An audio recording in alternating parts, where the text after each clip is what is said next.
28 news. ప్రభుత్వ యంత్రాంగం అప్రమత్తంగా ఉంది. సురక్షిత ప్రాంతాలకు తరలింపు, ఆహారం, తాగునీరు మరియు వైద్య సహాయం అందించడానికి అన్ని ఏర్పాట్లు చేశాం.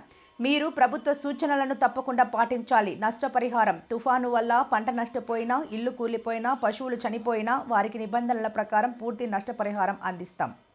నష్టం అంచనా వేయడానికి అధికారులను వెంటనే పంపిస్తాం. కేంద్ర సహాయం పరిస్థితిని సమీక్షించి అవసరమైతే కేంద్ర ప్రభుత్వం నుంచి పూర్తి సహాయం నిధులు అందించేలా ప్రధాని లేదా కేంద్ర మంత్రులతో మాట్లాడుతాం. పునరుద్ధరణ పనులు: తుఫాను తగ్గిన వెంటనే రోడ్ల మరమ్మతులు, విద్యుత్ పునరుద్ధరణ, తాగునీటి సరఫరా వంటి పునరుద్ధరణ పనులను వేగంగా చేపడతాం. మీ కష్టాలు తొలగిపోయే వరకు మా ప్రయత్నం ఆగదు. అధికారులకు ఆదేశాలు: బాధితులకు త్వరగా, పారదర్శకంగా సహాయం అందించాలని, ఎటువంటి జాప్యం లేకుండా పనులు పూర్తి చేయాలని అధికారులకు కఠిన ఆదేశాలు జారీ చేశారు. ఆంధ్రప్రదేశ్లో గత 3 రోజులుగా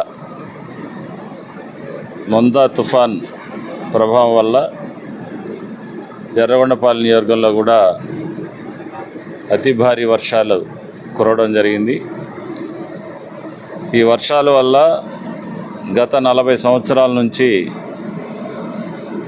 నిండనటువంటి చెరువులు, పొంగి పొర్లనటువంటి వాగులన్నీ కూడా ఈరోజు ఉధృతంగా ప్రవహిస్తూ, ఏదైతే నల్లమల అటవీ ప్రాంతానికి అనుసంధానంగా ఉండేటటువంటి నియోజకవర్గం కాబట్టి కొండ ప్రాంతాల్లో, అటవీ ప్రాంతాల్లో పడినటువంటి అతి భారీ వర్షాల వల్ల ఎక్కడికక్కడ అన్ని వాగులు పొంగిపొర్లుతూ ఉన్నాయి.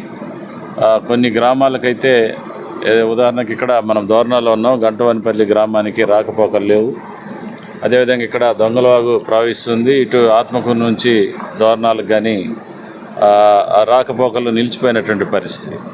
అందుకనే ప్రియతమ ముఖ్యమంత్రి శ్రీ నారా చంద్రబాబు నాయుడు గారు గత 2 రోజుల నుంచి అధికారులని, ఇటు కార్యకర్తలందరూ కూడా ఎక్కడికక్కడ అప్రమత్తం చేసి, మరీ ముఖ్యంగా ప్రాణ నష్టం జరగకుండా చూడమనేది ఆయన ప్రధాన ఉద్దేశంగా పెట్టుకొని ఎక్కడికక్కడ జిల్లా కలెక్టర్ గారి దగ్గర నుంచి, అదేవిధంగా ఆర్డీఓస్, సబ్ కలెక్టర్స్, అదేవిధంగా ఎంఆర్ఓలు, విఆర్ఓలు, విఆర్ఏలు, రెవెన్యూ సిబ్బంది, ఇటు ఒకవైపు మరి ఎస్పీ గారు, డిఎస్పీ గారు, సిఐ గారు, ఎస్ఐలు అందరూ కూడా, పోలీస్, హోంగార్డుల వరకు కూడా గత 2 రోజుల నుంచి రాత్రింబగళ్ళు షిఫ్ట్ డ్యూటీలు వేసుకొని మరి ఎక్కడైతే ప్రమాదం పొంచి ఉందో ఆ ప్రమాదం పొంచి ఉన్నటువంటి గ్రామాల్లో సైతం వాళ్ళు మరి తిరుగుతూ ఎక్కడికక్కడ ప్రజలను అప్రమత్తం చేసి ప్రాణ నష్టం జరగకుండా చూసినటువంటి సందర్భాలు ఈరోజు మనం 2 రోజులు చూస్తూ ఉన్నాం.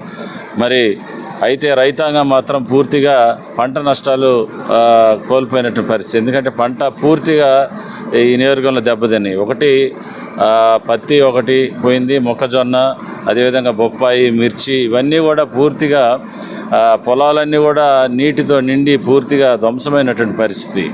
మరి ఈ యొక్క పంట నష్టాన్ని అధికారులు ఎప్పటికప్పుడు ముఖ్యమంత్రి గారి దృష్టికి తీసుకువెళ్తూ ఉన్నారు. డెఫినెట్గా రైతాంగానికి మేలు జరిగేటటువంటి పరిస్థితి కల్పిస్తాం. వారికి తగినటువంటి సహాయ చర్యలు కూడా చేపడతామని చెప్పేసి తెలియజేసుకుంటున్నాము. అదేవిధంగా